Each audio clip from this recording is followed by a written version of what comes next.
Good morning, everybody. Welcome to the Sicilian Corner. Lou, how are you? Doing very well. Being blown around like crazy. A little breezy out there, huh? Yeah. You know, this week on top of Mount Washington, the wind chill for 5 days straight, minus 50 degree. Nicky, do you mind the cold? No, my parents call me Nicole when I'm in trouble. You know what I mean? Our special guest this week, and it's somebody I've been hearing an awful lot about in the North End, is a gal by the name of Nicky Bandera. And I love that last name, Bandera. I really do. Mm-hmm. Your grandparents were from what part of Italy? They're Abruzzi. So my grandparents came from there. And unfortunately, my grandfather passed away prior to, actually both of them, prior to my birth. Okay. But we try to celebrate them in every way we can, certainly. You know something? That's great. That's great. Do you go to Italy much? Not in the past couple of years, but I have an 8-year-old daughter. So we're trying to plan a trip for all of us to go. Awesome. And get her over there. So we're excited about that. Hopefully soon. That's good. You can't beat Italian food, can you, huh? No. Oh my gosh. I would never want to be too far from it. I mean, my shop's in the North End for a lot of reasons, and that's one of them. Yeah. You know, your new facility is not too far from the Boston Post-Gazette. And yeah. We're right near there. Yeah. Pam Donna Rumor is at number 5 on Prince Street, and you're number 40, I believe, right? Yep. And I lived right above the Post-Gazette for quite some time. I lived at 9 Prince. Oh, okay. Yep. And then I lived right next to my shop, actually, at 26. And then my brother owns a place the next block on Prince Street. So I've always been on Prince Street. It's you know something. There's something to be said about when you walk through the North End, and it's changed. I mean, you'd be crazy if you didn't think it changed quite a bit. But still, when you're walking through there, you go by the Paul Revere House or whatever the case might be. I don't know. It's a nice feeling. It really is. The greatest neighborhood in the world. It is the greatest neighborhood in the world, and certainly in the U.S. And I think that as much as it has changed, we're lucky enough to be in a place that appreciates and respects tradition, keeps it going, and even our job, wherever we've been, my job is not to go into a neighborhood and say, hey, here's the way that I do things. This is the right way to do them. You go in and say, hey, let's see what's already going on, and let's support what's already happening. Let's make sure that we help in any way that we can continue those values. And, the first thing that comes to mind on that when we see the feasts, right? And that this is happening more successfully than even in New York City, these traditions continuing. And I feel like as a business owner in this beautiful neighborhood, that it's my job to support that in any way I can. Financially, physically, on the internet, talking to people about it. And, also setting an example for those newer businesses that come in that maybe don't understand what the North End is about, and sitting there going like, hey, man, you're coming into this and it's our job to support this in every way. Keep it going. It's, something, it's one of the more active Italian sections in the United States. It really is. Yeah. I mean, you look at New York, you look at Mulberry Street, you look at how it's shrunk to nothing. I mean, really. Yeah. It's really a shame. And yet the North End is vibrant. It's still holding its identity. And, something that's important. That's very, very, very important. Totally. I mean, the population, back in the day was probably 85 to 90% Italians. Now it's probably around 24, 25%. But, something, it's still maintained its character. The guys that run the different societies that run the Italian feast in the North End, I tip my hat to them. I really do. Same. It's a lot of work. I'm involved with the Sandal, not as much now, but I was for many years, the Sandalfio Society here in Lawrence, Massachusetts. And I know firsthand, serving on the boards and whatnot, the amount of work that goes into it. Oh, and yeah. I've gotten to know a lot of the fellas, and I was spending more time in the North End than I was at home, for Pete's sakes. Yeah, I'm sure. I got involved with doing entertainment, booking entertainment, and when the St. Joseph Society had their organization, we did a lot of work with booking people for them. The Fisherman's Feast, Dom Struzzulo, working with those he's the guys. best. Oh, Yeah, he's been on the show. He comes on about a month before his feast, before their feast, and awesome. he was president. He's all done now, and you can feel how excited he gets. And his brother Lou is just the opposite. He's kind of low keyed.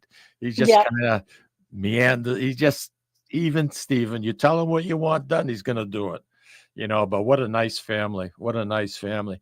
Those are the traditions, customs that you want to see stay. And it's up to all of us, right? It's up to all of us to evangelize about this. And I think that once people understand, they want to. One Sunday we were coming back from the Cape, and it was the Fisherman's Feast was on their last day on Sunday. And you know how they get the girl and they put the harness on her, and by their society, the angel, she goes out on a harness, and there's a lot of tradition associated with it. So my wife, God bless her soul, we were standing next to each other, and there was a couple, Louis, that came from out of state. And the guy turns around, nudges me, and he says, hey, he says, when are they going to throw the girl out the window?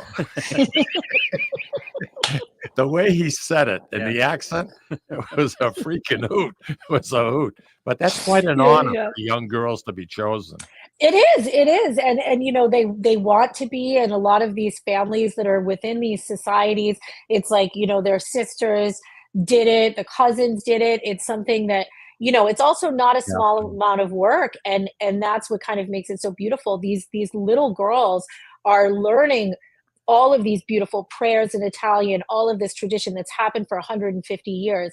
It's honorable. And they take it with them for the rest of their life. It's so beautiful. Everything about it. No question about it. Okay, one more topic, and then we're going to switch over to Project Paulie, because I'm excited about this. And like I said, the amount of work to start from the ground up, from like a dream that you had to where it is today. Man, I'll tell you, I tip my hat. And one thing I did wanted to ask, and Louis and I were talking about this earlier.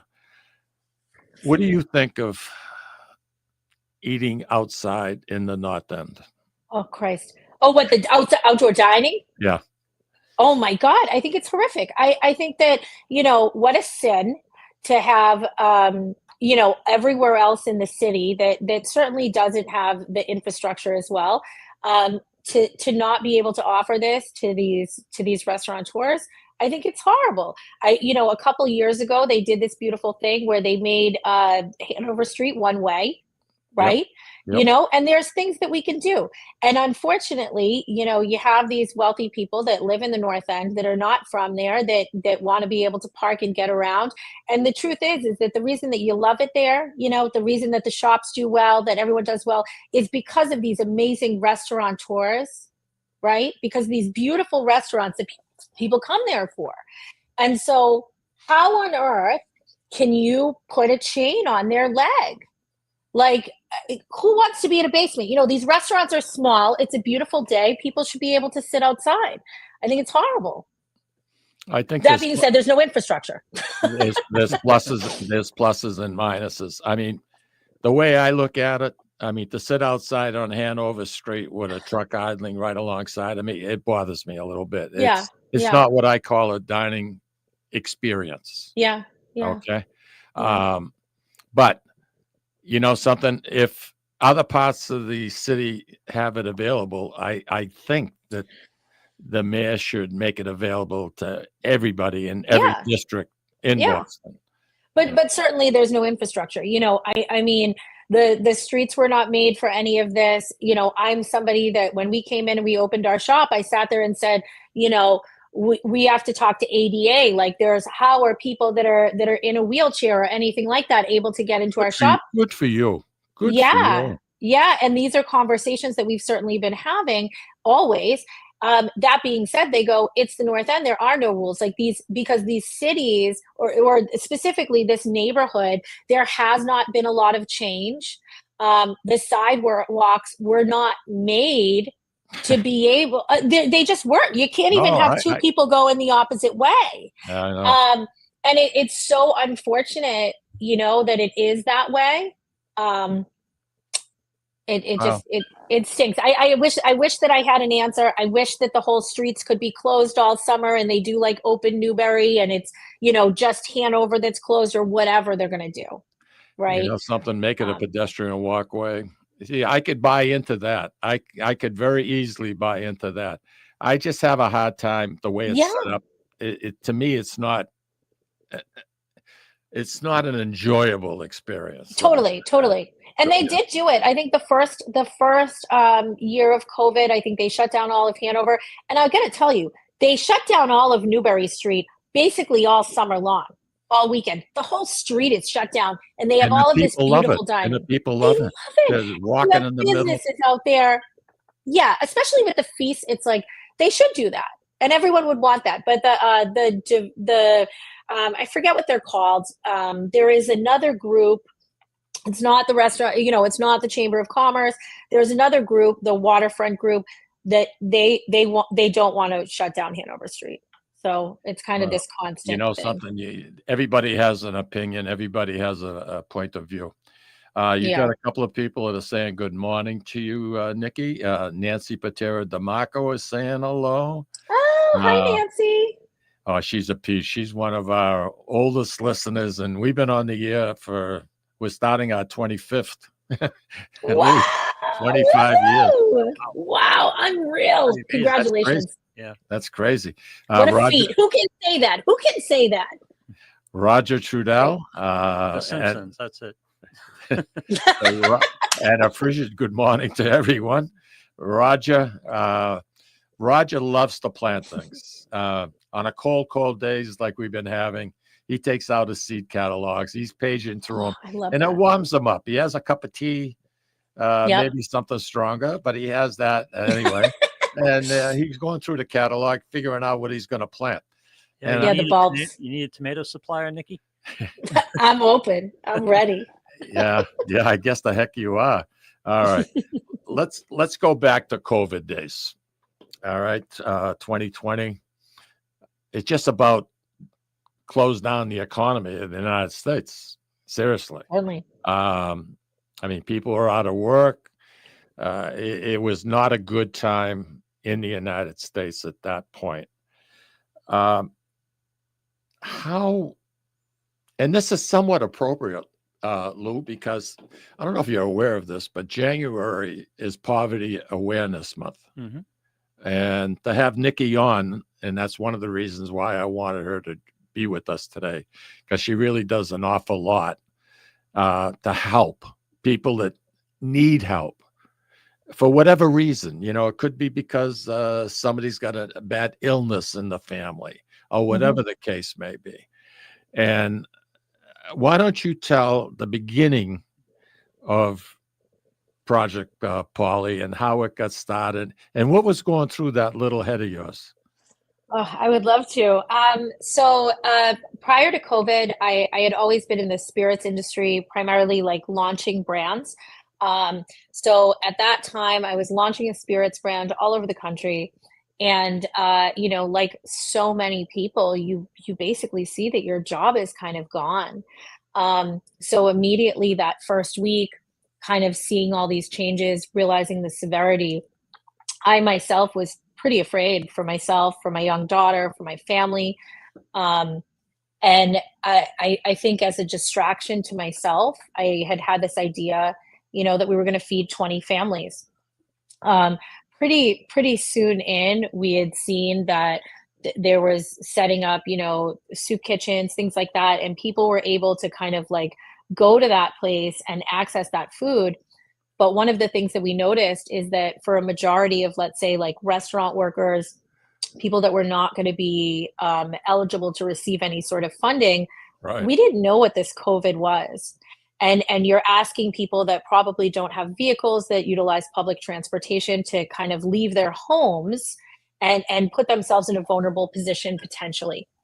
So I decided I wanted to feed 20 families under the understanding that those meals were going to get delivered to those families' doorsteps safely.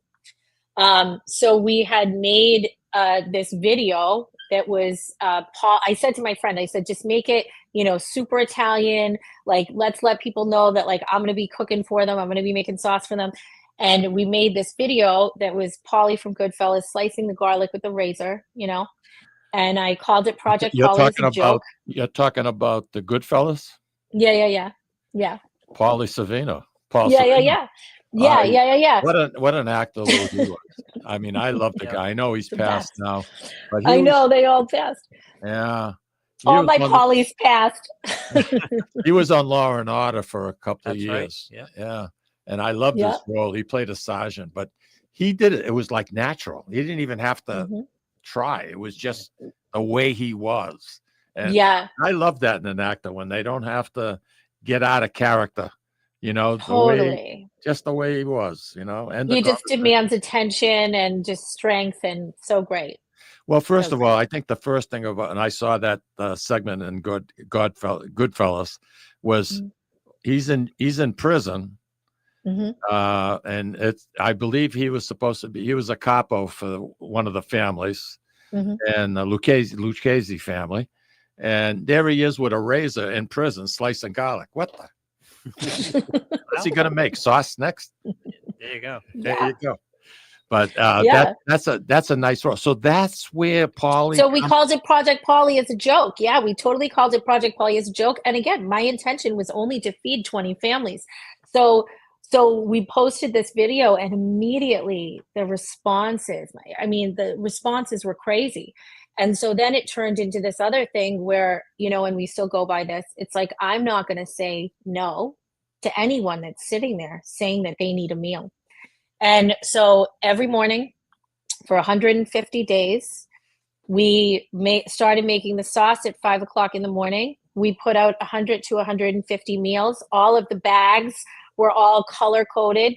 And we had restaurant, managers that were still being paid or that were getting some sort of, state funding, as well as owners that they were picking up these roots, and we would give them the roots, and they were all by order, and it would have, 20 drops on it. And all of these families were getting meals dropped to their doorstep that hopefully would last them beyond a meal. That's why we did lasagna. It was like, okay, here's this big lasagna, and maybe you'll get a couple of meals out of it. And, also.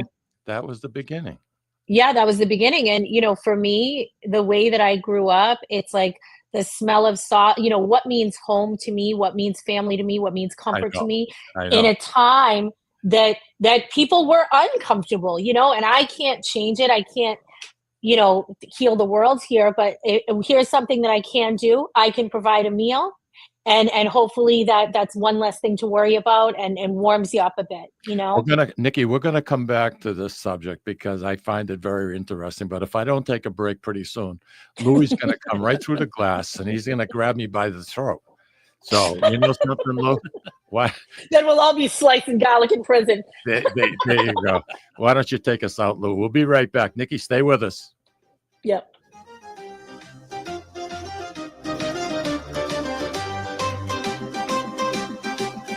Ciao, this is Esther of You, Me, and Sicily. I want to talk to you about Tommy Amin and the great staff at Butcher Boy Market.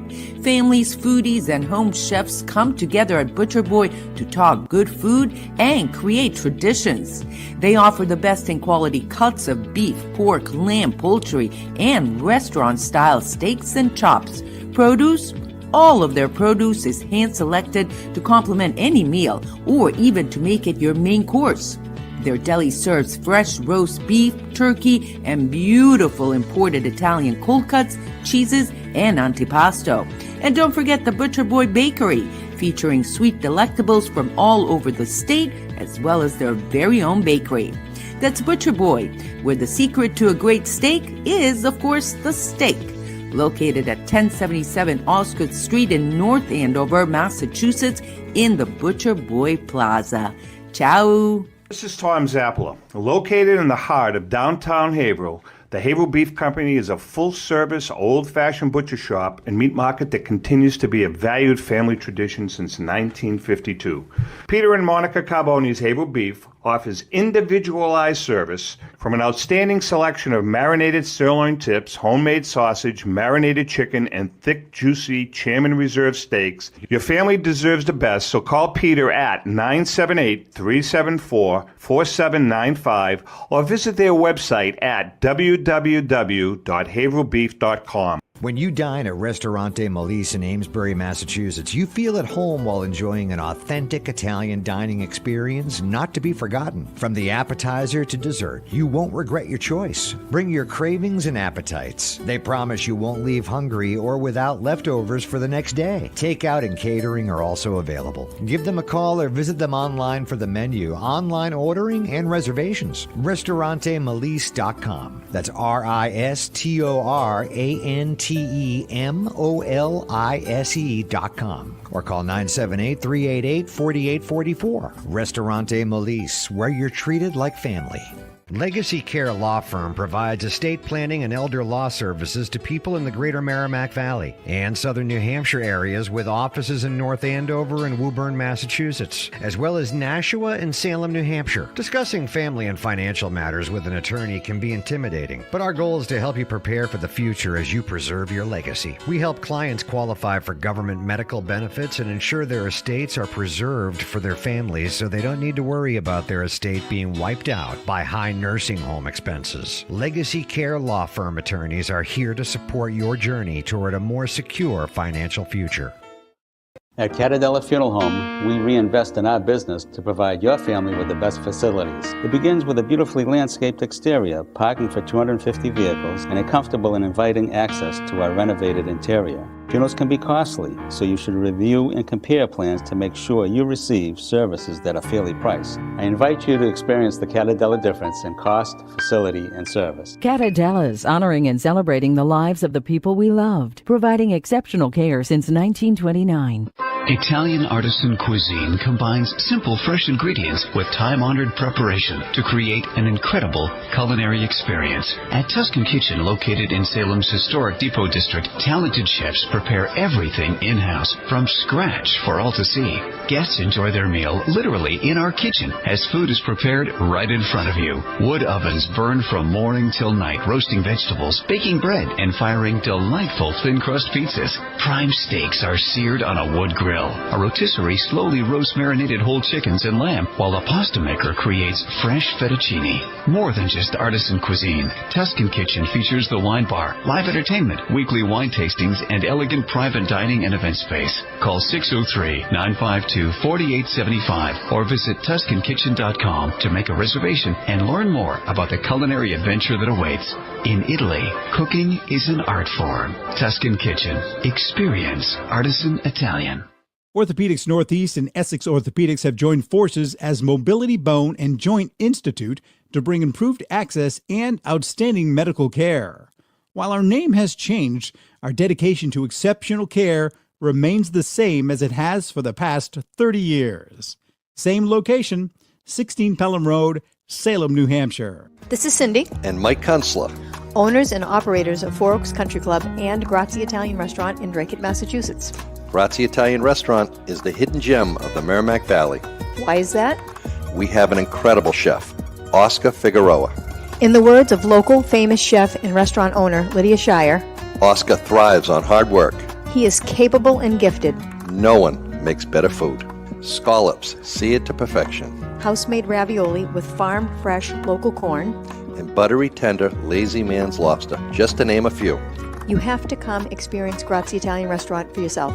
Grazie Italian Restaurant, located at Four Oaks Country Club, 80 Meadow Creek Drive in Drake, Massachusetts. Hope to see you soon. Welcome back, everybody. In case you're joining us late, Nicky Bandera. She's our in-studio guest We tried to make arrangements to have her come into the studio, which she's going to do going forward. Yes. Absolutely. Yes. I would love to. We were talking about how Project Paulie got started, and we're going back to the 2020, COVID March days, 2020. Yeah. And you started off by helping people by making lasagna, which was probably your grandmother's recipe, I would imagine. Okay. And when all is said and done, and you kept ramping up every day, you were making more and more. You must have had helpers, right?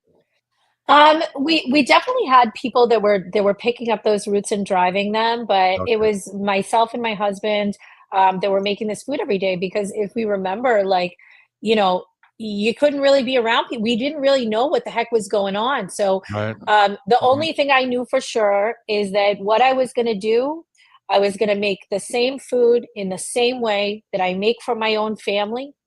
And that was what we were going to do. And if there was a need, then we were going to fill the need. So you like helping people, I gather. Yeah, I mean, prior when I was in the spirits industry, I kind of always had to give back. I was traveling actually with a women's bartending competition that raised money for breast cancer. So we were launching this tequila brand all over the country for these amazing during these amazing fundraisers. So I think, for most people, especially in a time where we become more detached from the community we live within, right? Every day, with computers and social media, and, I don't need to see my family because I see what they're doing online, all this stuff.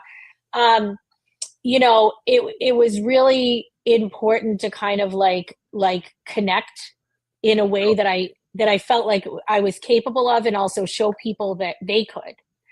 And, as we kind of went through this process, which the tomato that's on my hat, I mean, I drew this tomato. Yep. I drew this tomato. There was a stamp that we put on all of the bags that we were feeding all the families with. So this was already happening. So throughout this process of feeding families, I'm not a chef. I didn't want to open a restaurant. That wasn't the goal of this. And I met people as someone who I consider myself always kind of involved. I met people who had founded or started these organizations that I was like, shit, man, like, I feel like everyone feels like me and they want to know about this. How do I raise funds, and how do I raise awareness, and how do I support this work that this life-altering work that these organizations are doing? And so what we did was we put the tomato on a hat, and I've always been a hat wearer. So we put the tomato on the hat. What do you call that type of hat? That's a not beanie. It is a beanie. Yeah, this guy's a beanie. This guy's a beanie, but we make all kinds of hats. I always thought a beanie had like a helicopter, like a thing on top. I was wrong. Oh, like a skull cap with a no. Nicky, my girlfriend Barbara kept saying, "No, that's a beanie." I don't think so. But she was right. Well, Barbara, you were right. That's right. I feel like Barbara's probably right a lot, though. Yeah, absolutely. So for making lasagna now, we're getting other thoughts in that little head of yours. Yep. And it morphed into what you're doing now. Yes. So each different color hat corresponds with a different charitable organization. We started out just locally in Boston, and it's definitely gone far beyond that. So almost 2/3 of the organizations are national organizations, but we kind of go the most grassroots as we can. I think that it's a big deal for people to spend money with me. People work really hard for the money that they make, or spend money in any way. The thing that I can do best is going to be making sure that their money goes the furthest and actually gets into someone's mouth, hands, whatever. I like that we feed each other. Yeah. Yeah, you can lock into that. Yep. And right from the beginning, that was it. That was one of the first things that we started saying was we feed each other. And it's kind of erasing this whole political aspect from everything, because, everyone can go back and forth all day. Who's responsible for this, that, whatever. The truth is that we feed each other. That doesn't always mean food. That could mean a roof over your head, a direction with help with your mental health. That could mean, arts programs in schools, kids with help with sports, they need sports equipment.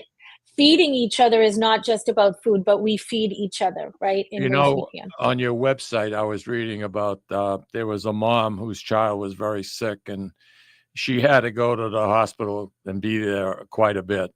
And, when that happens, you don't realize just parking your vehicle at a hospital, how expensive it can be. Getting a meal at the hospital cafeteria, all those costs add up. Yeah. And this woman was in need of some help because there were a lot of people that live paycheck by paycheck. And when you're not working, it doesn't take much to put you 5 steps backwards. Yeah. And she wrote to you, and I believe she asked for like $500 or so. You sent her a check. Yeah. We get a lot of requests. And for us, I kind of always think about, I've always had people say like, hey, how do you know this? How do you know that? I couldn't care less. I could not care less. My job is to fill in gaps if I can, obviously like within reason. And now we're lucky enough to be partnered with organizations that kind of do just that. One of which I would love to talk about, that's going to be here in New England, that was started by a woman named Pam Rosenberg, who's absolutely excellent.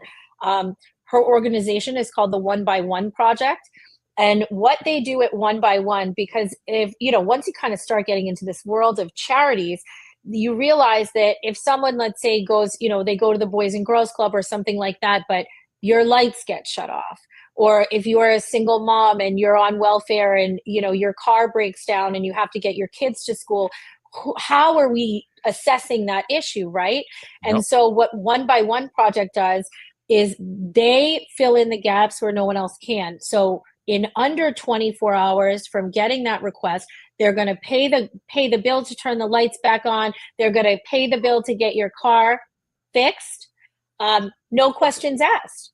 No questions asked. And they take $0 in overhead. 1 by 1 Project. Incredible work. I look forward to hearing more about that. Like we said about this being poverty awareness, the month of January. I mean, right now, I believe it's 11.1% of the population in the United States is at that poverty level, which is hard to believe. You're talking 37 million, 38 million people. And how many kids go to bed hungry? That's what kills me. In this country, how many kids actually go to bed? Thank God a lot of the schools, they're offering meals now, because that's probably the best meal they're going to have all day. Yeah. Yeah. And in Massachusetts, I mean, we built a bocce lanes and all of this stuff that went to Project Bread a couple of summers ago. And prior to last year, kids did not receive free lunch in Massachusetts. And they're paying. Yes. I mean, this stuff is like absolutely wild. When you kind of start to get into this, you go, how is this possible? Kids? Yeah. Yeah. And so for us, we've always kind of been like, okay, here's the problem. Like I'm not a millionaire, a billion. I'm not any of these things. I'm not a chef. I don't have a restaurant, but I'm lucky enough to have some pals that also, it's like all of us want to do something. And when you get everybody together and you go, here's the thing, then you'll find that you can get a lot accomplished. Yeah. And so that's kind of how we've always done it. But being in Boston and having a beautiful facility like you have, it's costly. There's no question. It is, certainly. There's no question about it. Certainly. So basically, your revenue base comes from the beanies being sold, correct? Yeah. Is that how? Well, so what we do, 20% of each one of our tomato hats goes back to the organization which the hat represents. Oh, okay. The hats are priced in a way that takes care of, our overhead costs. We're also a company where since our conception, it was very important to me to make sure that we're not extorting people while we're raising funds for people domestically. I don't want to be extorting people in China to raise funds for people here. So we make sure that people are taken care of throughout the entire process. Our hats are made here. in Boston by Italians. Go Over figure. at Imperial, and we What are love the odds? What are the odds, Lou? In the North End, pretty good. In the North End, yeah. Go figure. Yeah, we love them. We love them. So, we're doing things kind of the best that we can. So we definitely get people that come in, they say, wow, I want one of these hats. This is really expensive. And, I have these conversations with them. Hey, there's this giant give back, as well as making sure that everyone's taken care of along the way. How good of a feeling is it when you're walking down Hanover Street with your family or whatever, and you see some of those beanies with different with the tomato in the front? Yeah. How does that make you feel? Oh, it's the best. It's the best. I'm sure it would be. Seeing them anywhere, having people post, and we have so many great stories too. Like, because the whole thing with the tomato, and I knew this going in, is that everybody asks you, why the heck do you have a tomato on your head? And it creates this conversation and kind of another layer of community. And for most of the organizations that we work with, they're completely underfunded themselves. And I kind of always hope that, unlike other kind of things that you buy that has a give back, that your relationship actually starts with the organization when you buy the hat instead of just ending, right? Right. So we've had so many people. I mean, we've had couples get engaged, get married in them. I mean, it's like wild. We have a whole bunch of chicks and guys that will say, oh, I always wear this hat to the bar because people are talking to me. They're asking me what the heck it is. So it's kind of fun. So right now we have how many different organizations for different colored hats? Yep. So we have 32 different charitable organizations. It's a ton. The one that I'm wearing right now, all of these lovely Kelly green ones are going to go to the Italian Home for Children, not just for Italian children. Yeah, no, they're great. So they work with families and kids with any sort of behavioral, mental health, any sort of stuff like that. And just an amazing organization. Something, again, this is really the first I'm hearing about your organization. And I mean, you got some stones, girl. You really do. I mean, to go out and start something like this, cold turkey, grassroots. Be careful what you wish for. Well, I'm just saying, it takes a lot of gumption. No. A perseverance. And I'm sure it's not always uphill. No, it's not. But the mission is, the mission is. The purpose. Absolutely. Listen, I got one more break to take, and then we're good to noontime, and we're going to chat a little bit. I want to know if people want to contribute, how they can do that. I see Ocean Spray's logo on your website. I want to know how they're interfacing. So let's take a break, Lou. When we come back, we're going to be back with Nicky. And look at that smile. You got to love it. Red lipstick and all. Red lipstick matches the tomato. Yeah. All right. We'll be right back, everybody.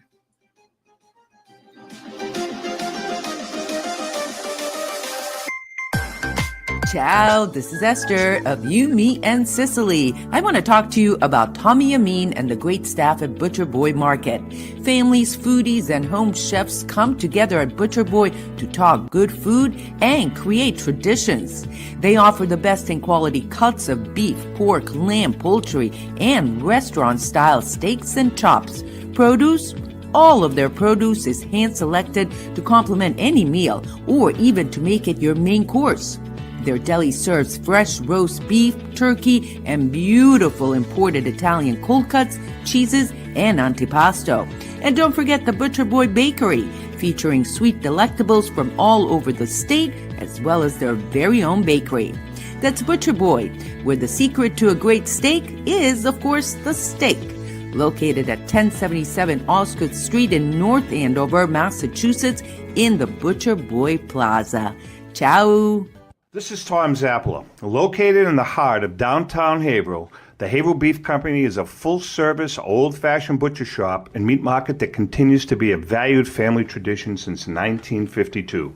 Peter and Monica Carboni's Haverhill Beef offers individualized service from an outstanding selection of marinated sirloin tips, homemade sausage, marinated chicken, and thick, juicy Chairman Reserve steaks. Your family deserves the best, so call Peter at 978-374-4795 or visit their website at www.haverbeef.com. Sisters and co-owners Antoinetta and Elisa brought their family authentic Italian recipes from Molise, Italy, and a warm and welcoming dining experience to its customers at Ristorante Molise. The combination of their meals made from natural, homemade, fresh ingredients, and your time with family and friends together at dinner time is unmatched. Located in Market Square in the heart of Amesbury, they're open for dinner Tuesday through Sunday from 3 to 9 p.m. and are available for private parties during off hours. For reservations, call them at 978-388-4844. That's 978-388-4844.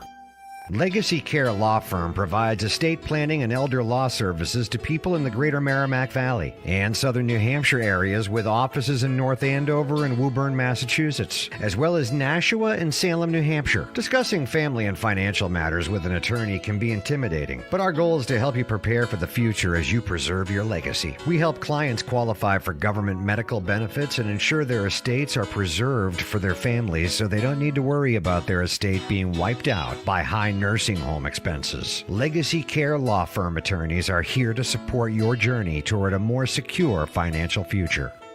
At Catadella Funeral Home, we reinvest in our business to provide your family with the best facilities. It begins with a beautifully landscaped exterior, parking for 250 vehicles, and a comfortable and inviting access to our renovated interior. Funerals can be costly, so you should review and compare plans to make sure you receive services that are fairly priced. I invite you to experience the Catadella difference in cost, facility, and service. Catadella's, honoring and celebrating the lives of the people we loved, providing exceptional care since 1929. Italian artisan cuisine combines simple, fresh ingredients with time-honored preparation to create an incredible culinary experience. At Tuscan Kitchen, located in Salem's historic Depot District, talented chefs prepare everything in-house from scratch for all to see. Guests enjoy their meal literally in our kitchen as food is prepared right in front of you. Wood ovens burn from morning till night, roasting vegetables, baking bread, and firing delightful thin-crust pizzas. Prime steaks are seared on a wood grill. A rotisserie slowly roasts marinated whole chickens and lamb, while a pasta maker creates fresh fettuccine. More than just artisan cuisine, Tuscan Kitchen features the wine bar, live entertainment, weekly wine tastings, and elegant private dining and event space. Call 603-952-4875 or visit TuscanKitchen.com to make a reservation and learn more about the culinary adventure that awaits. In Italy, cooking is an art form. Tuscan Kitchen. Experience artisan Italian. Orthopedics Northeast and Essex Orthopedics have joined forces as Mobility Bone and Joint Institute to bring improved access and outstanding medical care. While our name has changed, our dedication to exceptional care remains the same as it has for the past 30 years. Same location, 16 Pelham Road, Salem, New Hampshire. This is Cindy. And Mike Kunstler, Owners and operators of Four Oaks Country Club and Grazie Italian Restaurant in Drake, Massachusetts. Grazie Italian Restaurant is the hidden gem of the Merrimack Valley. Why is that? We have an incredible chef, Oscar Figueroa. In the words of local famous chef and restaurant owner Lydia Shire, Oscar thrives on hard work. he is capable and gifted. No one makes better food. Scallops, seared to perfection. House-made ravioli with farm-fresh local corn. And buttery, tender, lazy man's lobster, just to name a few. You have to come experience Grazie Italian Restaurant for yourself. Grazie Italian Restaurant, located at Four Oaks Country Club, 80 Meadow Creek Drive in Drake, Massachusetts. Hope to see you soon. Welcome back, everybody. You're listening to the Sicilian Corner. Our in studio, not in studio, but our special guest for this morning is Nicky Bandera. And Nicky is the founder of Project Paulie. And we were just talking, Nicky, I said to you about, I see the Ocean Spray logo. Are they a strong supporter of your project? Oh, my fault. Hang on, Nicky. One second. There we go. There you go. Yep, my fault. Okay. So the only time where we're still physically feeding families now is going to be at Thanksgiving time. So all of the families that are in domestic abuse safe homes here in Massachusetts, which just in Boston proper alone, there's 150 of those. These are moms and kids who have escaped extreme violence. Really? Yeah, it's pretty incredible. The organization we partner with is called Casa Mirna. And they're actually one of only a couple organizations in the United States that take in sex traffic victims and their families. So pretty important work. No so question. we feed all of those families every Thanksgiving. And one of the things that we try to do is make sure that we're providing not only the meals, which a lot of people do cooked meals, we do not. So because I don't want to take those traditions away from those mothers, they have their own traditions. So we give them a big giant turkey, a pan to cook it in, all the fresh vegetables, fresh bread. We give them flowers for the table. We do diapers, Wow. sheet sets. Wow. I mean, it's pretty incredible, this work that we're doing. So we've done this every Thanksgiving. And so last year, right after Thanksgiving, we got approached by Ocean Spray. And they said, we love what you're doing. We want to support it. Now, I got to tell you, every call that I was on with these people, I mean, I'm crying. I can't believe it because it's such a huge deal to be seen, I guess, by a company that's that huge. So for a year, we got organized with them. They sponsored all of our work this Thanksgiving with $50,000, which is incredible. And also we did this beautiful merch collaboration, which it was their first time ever doing any sort of merch. And it's just been a ton of fun. It's been a ton of fun working with Ocean Spray. If people wanted to contribute to your cause, can they? Mm-hmm. Of course they can. Okay. So there's a couple of ways. There's the fact that you can purchase a hat and get to know the organization. And, we're kind of happy to help along that journey. So through our hats, definitely. The other thing is through volunteering. We definitely do a lot of drive work and we receive direct donations for that, whether it be for Thanksgiving or we're doing a really large backpack drive this year. We're doing a big food drive with the North End. We do a lot of hygiene insecurity drives. Which is something pretty important. When you think about hygiene insecurity, you're like, okay, someone's transitioning out of this horrible thing, like things like deodorant, shampoo, all this stuff that you would think people have access to. They don't. Yeah. They don't. A good point. And it's something that we can easily help provide. We're always accepting kind of like diapers, things like that at our shop in the North End. We do have an Amazon list that is really easy for people. It's attached in our link tree on our Instagram that people can just press it. And it's like, I want to buy a sheet set or I want to buy some diapers. And that goes directly to the organization that is in need of it. But yeah, always stuff going on. So projectpaulie.com is your website. Yes, it is. That's yes, the best way to reach you. And your physical building is where exactly? 42 Prince Street, right in the historic North End. Yeah, absolutely. No question about that. No question about that. Well, something this is a make you feel good type of story. That's why I liked it. That's why I wanted to bring it forward, because my knowledge of Project Paulie was non-existent, to be honest with you. And I'm sure in another few years, a lot more people are going to know about it besides myself. And if you were to look at a 5-year program projection going forward, where would you like to see Project Paulie? Yeah, I mean, I could have never pictured this now. So, I kind of, for me, 10,000 hats in, hundreds of thousands of dollars raised, couple really great stores. One thing that it's proven to me is that if you want to do something and you have this idea, you just got to do it. And when it's community based and you just kind of have your head down and you push right along and keep that in mind. I mean, I don't see a ceiling for us, certainly. We're just going to keep doing what we do and see what good we can do, right? Well, I'm looking at it on an average income flow.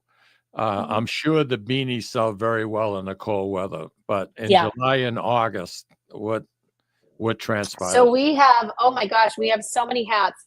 I could grab them, but it would take too much time. lighter than Oh those. yeah, we have dad hats, we have trucker hats, we have we got all the hats. I don't have any near me. All I have is beanies because we're in beanie season. You know what I mean? But we got we have beautiful bucket hats that kind of snap up that you could do on the boat or whatever, wherever your adventures take you.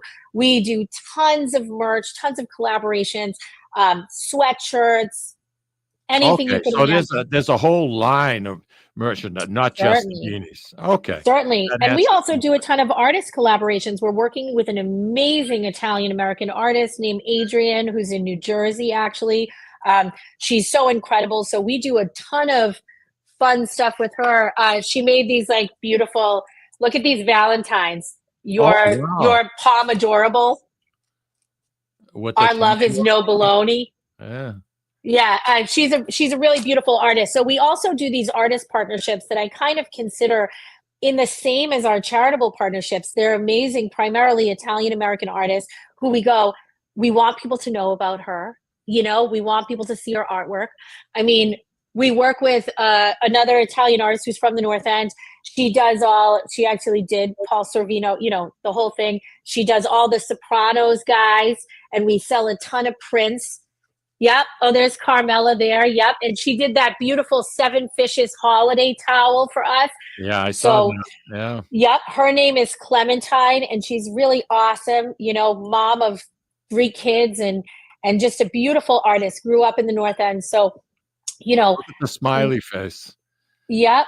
All the smiley face stuff. And, you know, these charms are another partnership that we did, Espresso Martini Club, another one. So it's always kind of these funky ideas that you just say, hey, let's take a different direction. Let's go, you know, this funky idea that also raises funds and awareness for a great organization. So, but it's something people want to wear and they get excited about. There's Tony.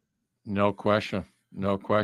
It would be nice if you could get a couple of more big weights like Ocean Spray to kind of help.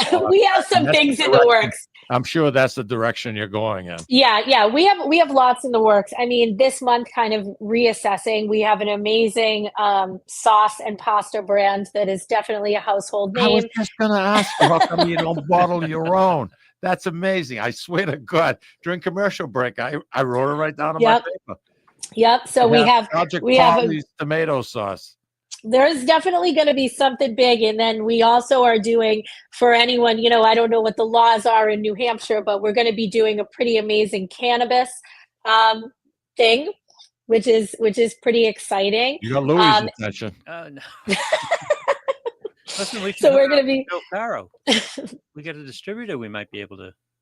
Ooh, yeah, no, we're doing a really great thing because there's a give back there. You have a Tuscan kitchen in the Seaport area. You know what? Favorite. I know my favorite. My favorite. Please. Oh, no one does a better job. I'm watching the commercials, getting hungry. I mean, our commercials. We have so many people say that about our commercials. Yeah, we take a lot of pride. We take a lot of pride, and you know something.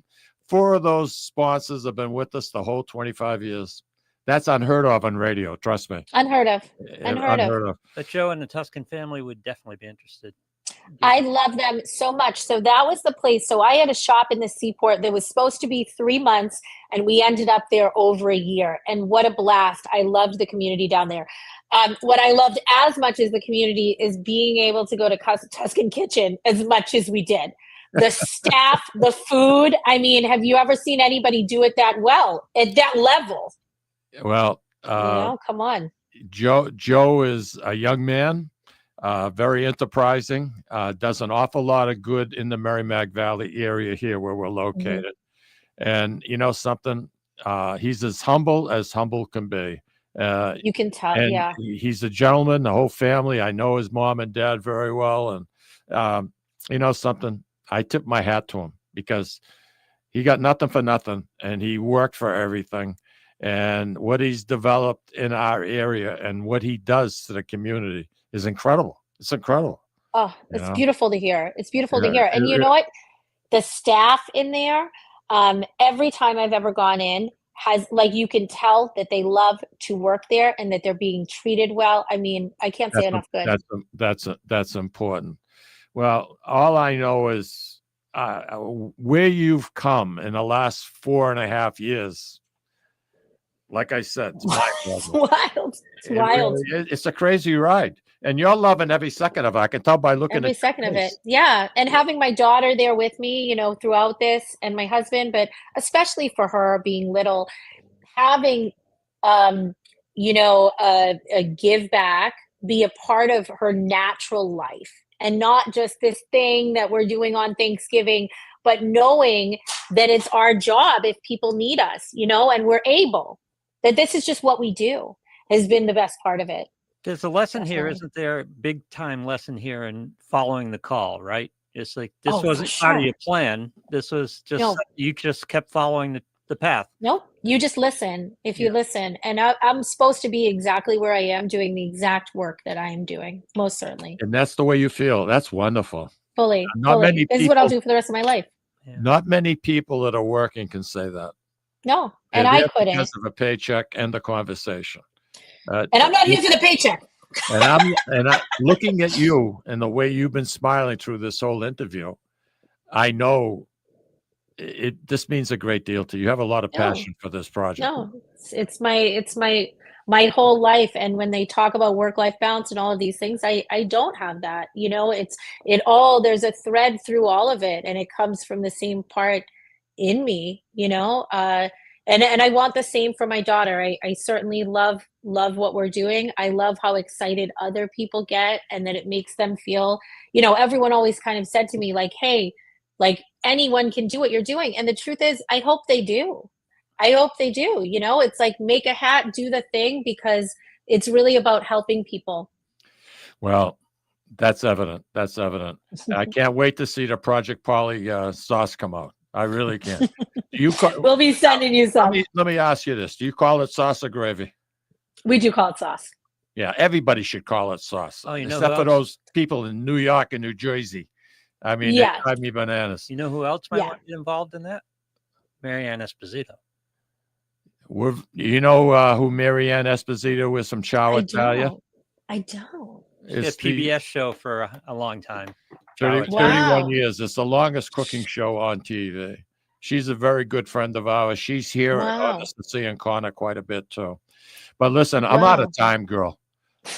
But I want to make sure that we're going to extend an invitation to you in better weather. And we'd like to see you come in and sit here and chat, because you're a breath of fresh air for Mikey. Oh, I would love that. And it's been so nice this morning. A great way to start our Friday. Take care of yourself, hon. Ciao. Thank you so much. Bye. Ciao. Louis, it's been a pleasure, man. Take care of yourself. Have a good weekend. Yep.